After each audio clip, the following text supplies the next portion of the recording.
The Assassin's Creed franchise spans over 2,000 years of history from ancient Greece to industrial London. Playing through them in release order will have you bouncing around history, but playing them in the order that they actually would have taken place allows you to witness how the creation of the Assassins and Templars coincided with some of history's most influential periods. So pull out your textbooks and open them up to the chapter on stabbing people in the neck, because it's time for a crash course in history through Assassin's Creed. Set nearly 400 years before the creation of the Assassin's Brotherhood, Assassin's Creed Odyssey takes place during the Peloponnesian War, as Athens and Sparta waged war across all of Greece on and off for nearly 30 years. Eventually, Sparta would go on to defeat Athens, thanks in large part to aid from the Persians of all people. Oh, if Leonidas could get a load of this! Speaking of Leonidas, you play as his grandchild, either Cassandra or Alexios, as you explore a massive open-world Greece, captain a warship sailing from island to island, and meet a host of historical figures including Socrates, Herodotus, and Pericles.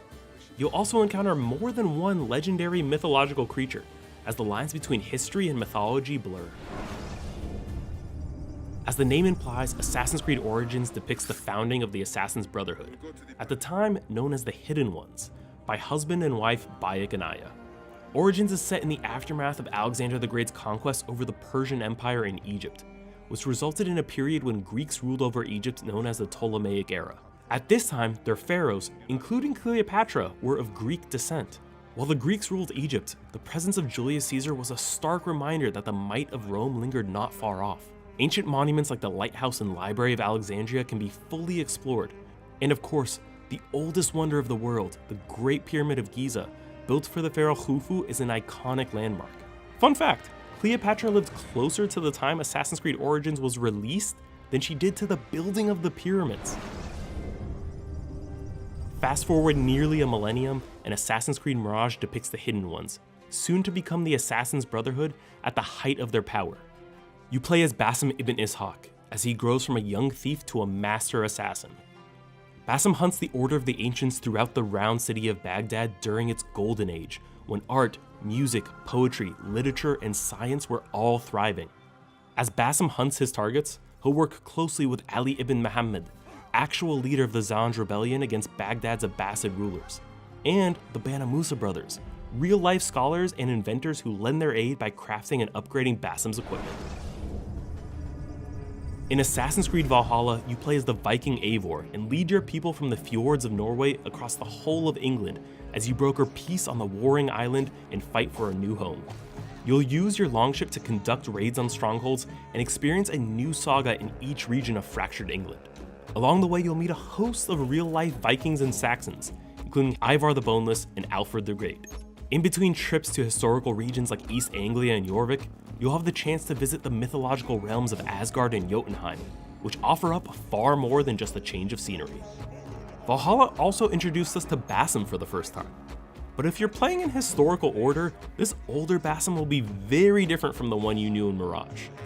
We won't spoil why, but let's just say there's a lot more going on here than a midlife crisis.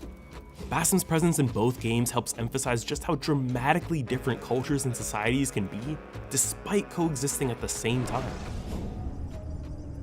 The game that started it all saw Altair hunting Templars during the Third Crusades, a series of wars initiated by the European Catholic Church to reclaim the Holy Land of Jerusalem from Muslim control under the Sultan Salah ad-Din.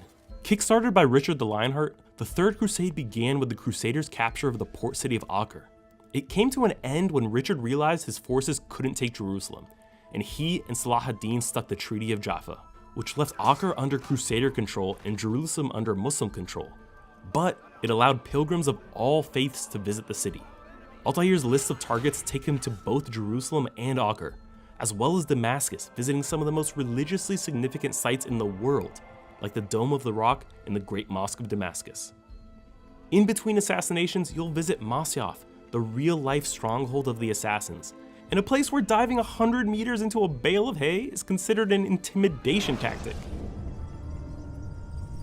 Ezio's first adventure in the Italian Renaissance takes place primarily in Florence and Venice, at a time when art, science, and culture are flourishing in Italy for the first time since the height of the Roman Empire.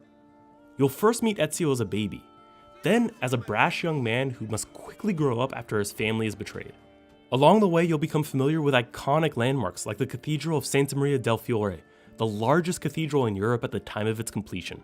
Ezio will also befriend the likes of Leonardo da Vinci, whose work in medicine, engineering, painting, architecture, sculpture, and so much more made him the embodiment of what we now call a Renaissance man.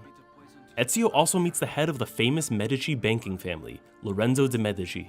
While Florence was a republic at this time, Lorenzo and his family's wealth and influence, as well as their patronage of the arts, made them the de facto rulers of the city, and helped earn him the nickname Lorenzo the Magnificent. Huh, a wealthy and powerful person supporting the arts? What a novel concept.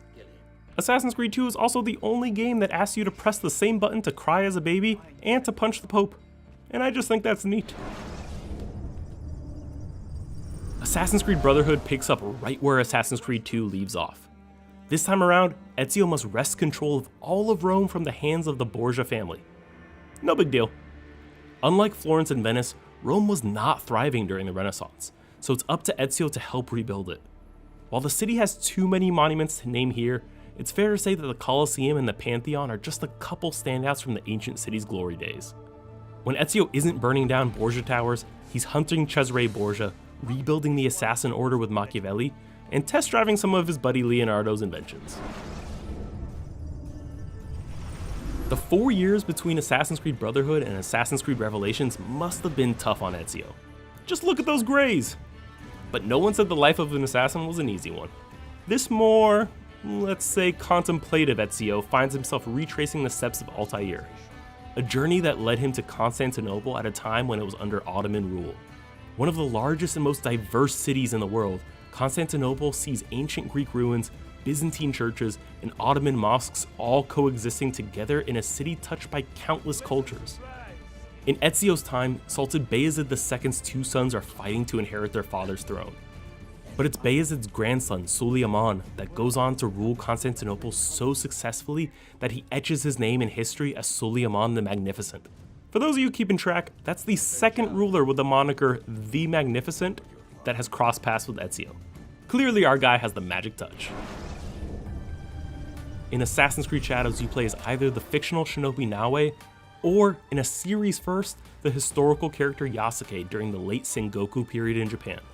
A time of political tumult, warfare, and dramatic social reformation, Shadows depicts a time when Portuguese traders arrived in Japan and built cultural and diplomatic trade relations. The game kicks off by introducing you to Oda Nobunaga, the powerful daimyo who sought to unify Japan, whom Yasuke would come to serve. Your time in feudal Japan will introduce you to a host of other historical characters, including Luis Frois, Momochi Sandayu, and even Naoe's father, Fujibayashi Nagato. Stepping forward about 150 years into the golden age of piracy in the Caribbean, Assassin's Creed 4 Black Flag takes you to cities like Kingston, Havana, and Nassau. But unlike most Assassin's Creed games, the real star setting here is the open sea itself. As Edward Kenway, you'll captain the Jackdaw, battling rival ships and military forts in intense naval combat, where you can seamlessly board and commandeer those ships to build your own fleet. Edward also befriends some of history's most famous pirates, including Stede Bonnet, Benjamin Hornigold, and of course, Edward Thatch, better known as Blackbeard. Similar to our guy Kenway, Thatch was a privateer before joining Hornigold's pirate crew in 1716. He died in 1718. That means Edward Thatch became a pirate, acquired his own ship, took on the name Blackbeard, and through a mixture of theatrics and his imposing presence, became the most famous pirate in history in only 2 years. Just an absolute legend. Assassin's Creed Rogue is more than just the connective tissue between Assassin's Creed 4 Black Flag and Assassin's Creed 3. It flips the entire franchise formula on its head by starring the assassin turned Templar, Shay Cormac. As Shay, you'll hunt your former assassin allies during the 7-Year War, a conflict that saw the British American colonies fighting an alliance of French and Native Americans that started in North America and escalated all over Europe. Come on, fellas, take it outside. Shay also crosses paths with some of American history's most famous figures, before they were the founding fathers you know them as today, including Benjamin Franklin, and a young officer in the Virginia militia known as George Washington. Assassin's Creed 3 places you in the middle of the American Revolution, as half-British, half-Mohawk assassin Raton Hengaton, also known as Connor. While Connor aids the American revolutionaries throughout the game, his main goal is hunting high-ranking Templars, including historical character Charles Lee and his own father, Templar Grandmaster Haytham Kenway. As in, Edward Kenway's son? That's right, Connor is actually Edward's grandson. A who's who of founding fathers like George Washington, Samuel Adams, and Paul Revere feature heavily. But Connor's unique background being raised by his indigenous Mohawk mother helps showcase the moral ambiguity on both sides of the war and the horrors of colonization. The last of 4 games set during the 18th century, Assassin's Creed Unity brings the series back to the European continent as the French Revolution's setting thrusts Arnaud Dorian into the middle of the Assassin-Templar conflict, right as the French proletariat begins to revolt against aristocratic rule. The son of an assassin raised by a Templar nobleman, Arnaud plays a pivotal role in the storming of the Bastille and the execution of King Louis XVI, as he fights not just for the assassins, but for the future of France. In addition to the beheaded king, Unity features some of the revolution's most prominent figures like Robespierre and Napoleon. Despite taking place about 100 years before the construction of the Eiffel Tower, you'll still get to visit the iconic monument thanks to some animus trickery. But for some era-appropriate sightseeing, you can't beat Notre Dame. The Gothic cathedral was already nearly 500 years old by Arnaud's time, and remains one of the best examples of Gothic architecture to this day. Assassin's Creed Syndicate brings the series to the cusp of the modern era. You play as the Fry twins, 2 young upstart assassins who must liberate London from Templar control. In between hunting Templar Grandmaster Crawford Starrick, Jacob and Evie will chat it up with some of the greatest authors, scientists, and inventors of the 19th century, like Karl Marx, Charles Darwin, Florence Nightingale, and Charles Dickens. The Industrial Revolution ushered the world into a modern age, thanks to the proliferation of electricity and inventions like the telephone. Not to mention the mass production of iron. In fact, it's those leaps in building technology that forced Jacob and Evie to have to make even bigger leaps themselves. Buildings got taller, streets got wider, and even the most skilled assassin would need help climbing them. Insert the Fry twins' rope launcher. Not just a neat gadget, but an important tool necessary for traversing long distances while sticking to rooftops. It may not be historically accurate, but it sure does come in handy when trying to scale the Palace of Westminster to drop in on Big Ben himself. While each Assassin's Creed game alters, manipulates, and bends history to different degrees, they are all based on the deep and rich history of our own world. We'll never get to relive the Italian Renaissance or know what it was like to scale the Lighthouse of Alexandria, but Assassin's Creed just might be the next best thing. There's no wrong order to play these games, but if you're looking to revisit them or jump in for the first time, try experiencing them as history intended. Let us know your favorite setting in the comments and subscribe to this channel for all things Assassin's Creed.